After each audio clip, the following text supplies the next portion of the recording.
အားလုံးပဲမင်္ဂလာပါရှင် UK Comic Channel လေးကနေပြန်လည်ကြိုဆိုလိုက်ပါတယ်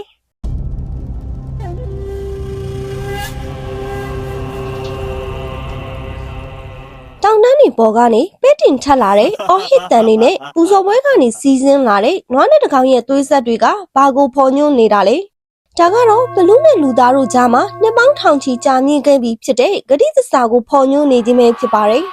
ဒီဇလန်းကထိုင်းနိုင်ငံချင်းမိုင်မြို့ကဒိုင်ခံတောင်တန်းကနေအစပြုပြီးတော့လူသားတွေကိုရရဆက်ဆက်စားတောက်နေတဲ့ကြောက်မဖွယ်ဘလူးကြီးများကဖះရှင်နဲ့တွေ့တဲ့အခါမှာတော့ဘလူးပုံစံနဲ့ကျွတ်တန်းဝင်ပြီးတော့ရှိပူဇော်ပွဲအဖြစ်ပြောင်းလဲသွားခဲ့ရလဲဆိုတာကိုစိတ်ဝင်စားပွဲကြည့်ရှုနိုင်မဲ့ဇလန်းကောင်းလေးတစ်ပုဒ်ပဲဖြစ်ပါတယ်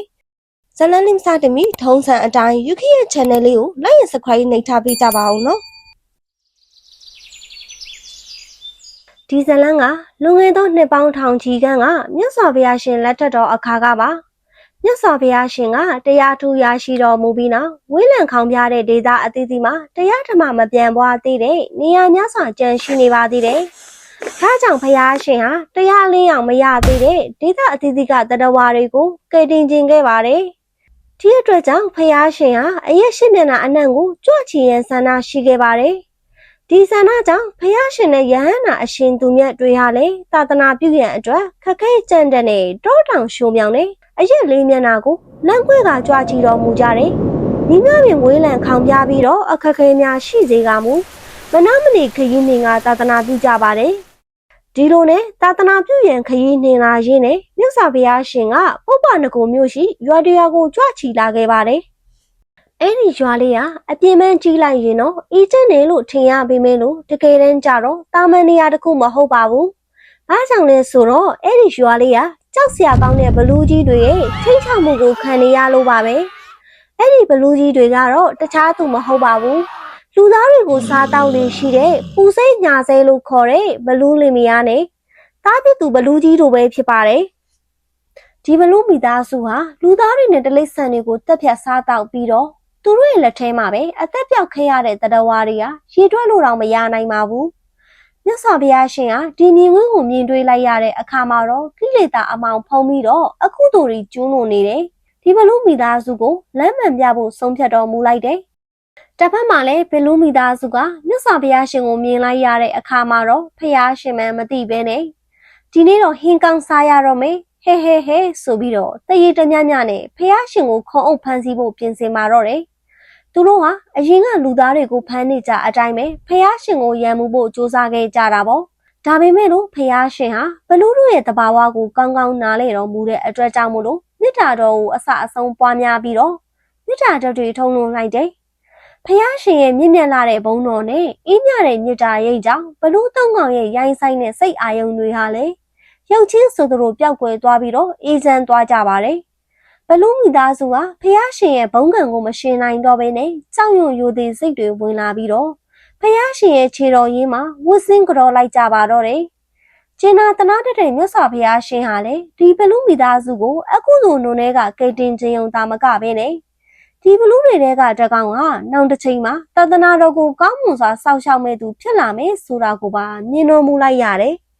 မြတ်စွာဘုရားရှင်ကဒီလိုတည်တော်မူတဲ့အတွက်ကြောင့်မို့လို့ဘလူးမိသားစုကိုကိလေသာတွေစင်ကြယ်စေဖို့အတွက်တရားဓမ္မတွေဟောကြားဆုံးမတော်မူပါတယ်။အံ့ဩစရာကောင်းတာကတော့ဘလူးကြီးနဲ့ဘလူးမတို့ရဲ့သားတော်လေးဟာတရားဓမ္မတွေကိုအလိုလျင်မြန်စွာနားလေသဘောပေါက်ပြီးတော့ငါးပါးသီလကိုလည်းအကောင်းဆုံးထိမ့်သိမ့်နိုင်ခဲ့တာပဲဖြစ်ပါတယ်။သူဟာဘုရားရှင်အပေါ်ကြီးညိုလွန်းတာကြောင့်ရဟန်းဝတ်ဖို့အထိခွင့်တောင်းခဲ့ပါတယ်။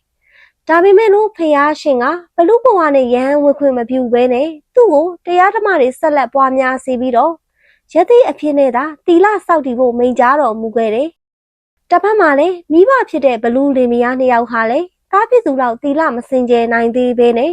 လူရဲ့အသားကိုစားခြင်းစိတ်ကရှိနေသေးပဲဖြစ်ပါတယ်။ဒါကြောင့်သူတို့ကဖះရှင်ကိုတနည်းကိုလူနှစ်ယောက်ပဲစားခွင့်ပြုပါလို့အတနာခံတောင်းဆိုကြတယ်။ဒါပေမဲ့လို့ဖះရှင်ကခွင့်မပြုခဲ့ပါဘူး။နောက်ဆုံးမှာတော့ဘလူးတွေကလူသားအစားတရိစ္ဆာန်အသားကိုပဲစားပါမယ်လို့ထပ်မံတောင်းဆိုကြပြန်ပါတယ်။ဒီအခါမှာတော့မြတ်စွာဘုရားရှင်ကတိုက်ရိုက်ခွင့်မပြုဘဲနဲ့ဒီနေ့ကိုအစိုးရတဲ့မျိုးစားမင်းစီမှာကိုယ်တိုင်သွားရောက်ခွင့်တောင်းဖို့လမ်းညွှန်လိုက်ပါတယ်။မျိုးစားမင်းကလည်း လူသားတွေကိုတက်ဖြတ်စားတောက်ထားတဲ့စာရင်တစ်နှစ်မှတစ်ကြိမ်တလိဆန်အသားနဲ့ပူဇော်ရတာကပိုကောင်းပါတယ်ဆိုပြီးသဘောတူခဲ့ပါတယ်။ဒါဟာဒီနေ့အထိတည်ရှိနေဆဲဖြစ်တဲ့ကျွေးသားနဲ့ပူဇော်တဲ့ပူဇော်ပွဲရဲ့အစပဲဖြစ်ပါတယ်။ဒီကိစ္စတွေပြီးသွားတဲ့အခါမှာတော့ဖယားရှင်ဟာတခြားဒေသကိုကြွခါနီးအချိန်မှာပဲအမတ်တရအနေနဲ့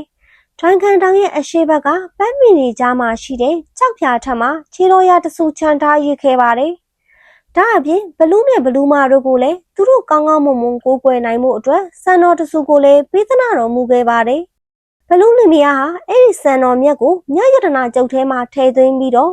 နေ့စဉ်မပြတ်ရိုသေစွာပူဇော်ခဲ့ကြပါတယ်။မြတ်စွာဘုရားရှင်ကြွချီသွားပြီးနောက်မှာတော့တွိုင်းခန်းတောင်ပေါ်မှာထူးခြားဆန်းပြတဲ့မင်္ဂလာနမိတ်တွေဖြစ်ပေါ်လာပါတော့တယ်။မိုးတွေဟာ3 ရက် 3 ညတိုင်တိုင်မယမနာရွာသွန်းခဲ့ပြီးတော့အန်အောစရာကောင်းတာကတော့အဲ့ဒီမိုးကြီးတွေဟာမြေကြီးတွေကရွှေတွေကိုတိုက်စားပြီးတော့ဂူတကူထဲမှာသွားရောက်စုပုံစေခဲ့တာပါပဲ။ဒါကြောင့်လဲအဲ့ဒီတောင်ကိုရွှေတောင်လို့ခေါ်တွင်စေပြီးတော့အဲ့ဒီကူကိုတော့ရွှေကူလို့ခေါ်ဆိုခဲ့ကြပါတယ်။ချိန်ဒီတရွေ့ရွေ့ကုံဆုံးသွားတာနဲ့အမျှဖယားရှင်ချန်ထားရခဲ့တဲ့ခြေတော်ရာကြောက်ဖြာကြီးရလေ